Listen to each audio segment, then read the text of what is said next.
జ్ఞానానందమయం దేవం నిర్మలస్ఫటికాకృతిం ఆధారం సర్వవిద్యానాం హయగ్రీవముపాస్మహే.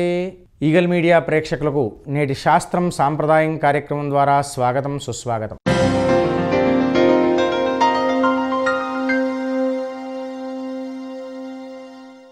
శివాభిషేకంలో భాగంగా బిల్వదళముల చేత అభిషేకము, బిల్వదళార్చన ఇవి చేస్తూ ఉంటుంటాం మనం శివునికి.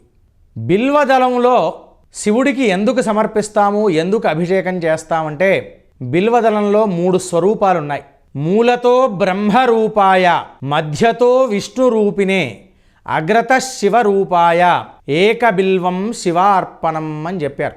ఆ బిల్వదళం మొదలు బ్రహ్మస్వరూపం ఉంటుంది, మధ్యలోనేమో విష్ణుస్వరూపుడు ఉంటుంటాడు, చివరకు శివస్వరూపం ఉంటుంది. అగ్రత శివరూపాయ ఏకబిల్వం శివార్పణం అని చెప్పారు. ఇవే కాకుండా ఈ బిల్వం అంటే 2 రకాలు. త్రిబిల్వము, ఏకబిల్వం అని ఉంటుంది. విశేషంగా ఏకబిల్వం లభిస్తే మహాశ్రేష్టం. ఏకబిల్వము చేత అభిషేకం చేస్తే భోగభాగ్యాలు తప్పకుండా కలుగుతాయి. త్రిబిల్వము చేత అభిషేకం చేస్తే అష్టైశ్వర్యాలు సిద్ధిస్తాయి.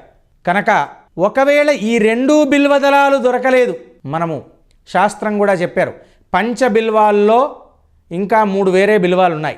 తులసి, బిల్వ, నిర్గుండి, జంబీర, మలకందథ పంచబిల్వమితిఖ్యాతం ఏకబిల్వం శివార్పణం అన్నారు. తులసీదళం, బిల్వదళం ఇంతకుముందు చెప్పుకున్న మారేడు ఆకు, నిర్గుండి అంటే వావిలి ఆకు, జంబీరం అంటే నిమ్మ ఆకు, ఆమలకం అంటే ఉసిరి ఆకు.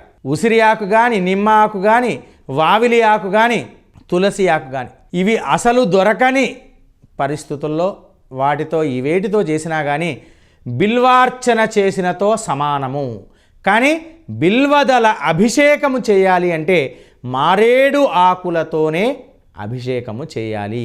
విశేషించి ఏకబిల్వము చే కానీ లేదా త్రిబిల్వాదుల చేత కానీ అభిషేకం చేయడం వల్ల మనకు భోగభాగ్యాదులు, అష్టైశ్వర్యాలు మాత్రము లభిస్తాయి. తప్పకుండా అది నెరవేరాలి అనుకునేటువంటి వారు ఆ విధముగా ఆచరించుకొని ఆ స్వామివారికి అరటి పండు నివేదన పెట్టి తప్పకుండా వారి కోరికను నెరవేర్చుకోవలసిందిగా మనవి.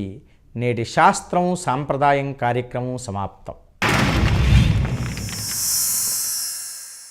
Like and subscribe Eagle Media Works.